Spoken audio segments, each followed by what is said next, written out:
দর্শক, আবারও স্বাগত এই সপ্তাহের ভিজুয়াল ডায়েরি অনুষ্ঠানে। প্রথম দিনের পাহাড়ি অভিযান থেকে ফিরে বিকেলবেলায় খাবার খেয়ে ক্লান্তিতে আমাদের শহুরে শরীর ভেঙে পড়তে চাইছিল। এরই মধ্যে বিপদে ফেলে দিয়েছিল পাহাড়ি ঠান্ডা। ঢাকা শহরে মার্চের উত্তাপের হিসেব করে শীতের কাপড় আনার চিন্তা একেবারেই মাথায় ছিল না আমাদের।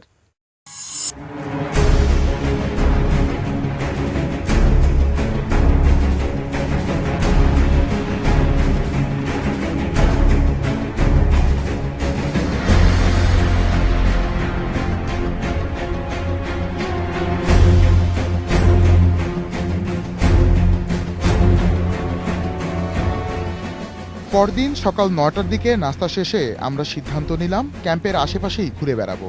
তবে কর্নেল জানালেন, অপরিচিত এবং অরক্ষিত এলাকা হওয়ায় সবসময় আমাদের সাথে অন্তত একজন সৈনিক থাকবেন।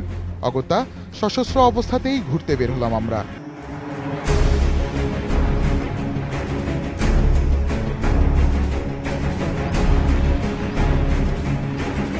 বিকেলের দিকে ক্যাম্পের পেছনে নদীর ওপারে মুরংপাড়ায় গেলাম পাহাড়ি জনগোষ্ঠীর জীবনধারা দেখতে। জানলাম বছরখানেকেরও কম সময় আগে এই গ্রামের গোড়াপত্তন। এখানকার অধিবাসীরা আগে থাকতেন আরও পশ্চিমে মাতামুহুরী নদীর তীরে পোয়ামুড়ি নামের এক জায়গায়। পাঞ্ঝিরির এই গ্রামের আশেপাশে লোকালয় নেই, রয়েছে আর্থিক দৈন্যতা। তাই জীবন ধারণের জন্য খাবার জোগানোর একটাই পথ, জুম চাষ। শিক্ষার আলো এখানে দূর আকাশের তারার মতো।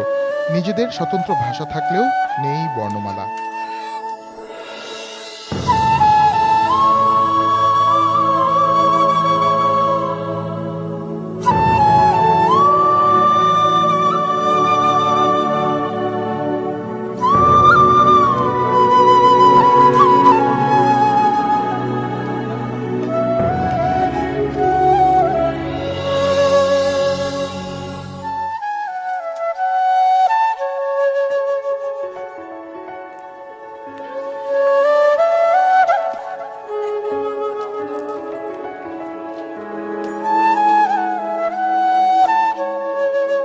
মুরংপাড়া থেকে ক্যাম্পে ফিরে আসতে আসতে আমাদের সন্ধ্যা গড়িয়ে যায়।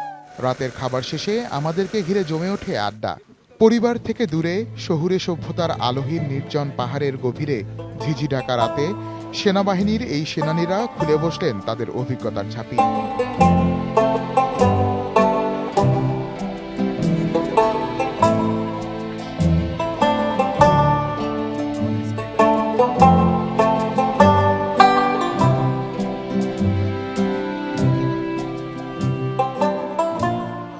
আড্ডা শেষ, এবার ঘুমের প্রস্তুতি। কিন্তু ৬ ডিগ্রির কম তাপমাত্রা আর হিমেল বাতাস ঠেকাতে সাজ সরঞ্জাম নেহাত কম না। জিন্সের প্যান্ট আর টি শার্টের ওপর প্রথমে জ্যাকেট, তারপর স্লিপিং ব্যাগে ঢুকে জিপার আটকে দিয়ে কম্বল মুড়ি দিয়ে ঘুম।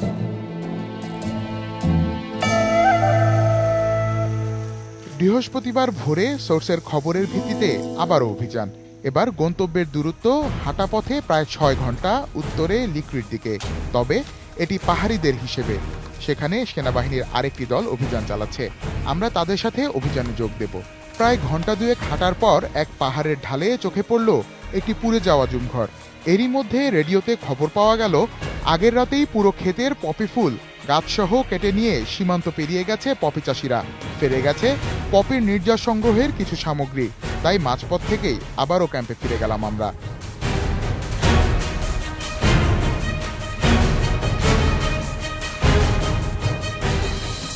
দর্শক, বৃহস্পতিবার রাতে আমরা জানতে পেরেছিলাম শুক্রবার দুপুরে রেশন নিয়ে বিমান বাহিনীর একটা হেলিকপ্টার আসবে, আর তাতে করেই চট্টগ্রাম ফিরবো আমরা।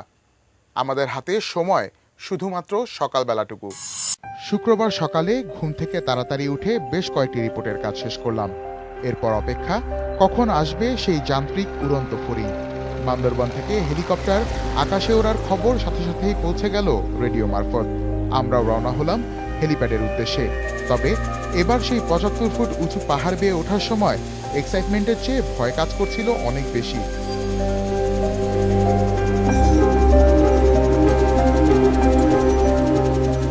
বিমান বাহিনীর squadron leader Omar, flight lieutenant মঞ্জুররা যখন হেলিকপ্টারটি কয়েক হাজার ফুট উপরে নীল আকাশের বুকে তুললেন চট্টগ্রামের উদ্দেশ্যে, তখন মনে হলো আমরা হয়তো বাংলাদেশের হারিয়ে যাওয়া অসংখ্য বনের মতো এটিকেও আর সংরক্ষণ করতে পারবো না।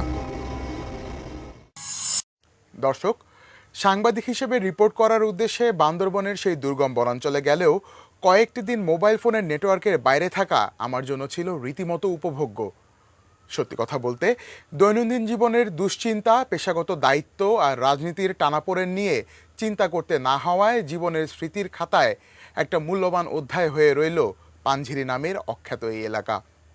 যদি সুযোগ পাই তবে আবারও ফিরে যাব শঙ্খতীরের মায়াবতী সেই মুরং পল্লীতে, মোবাইল নেটওয়ার্কের আওতার বাইরে।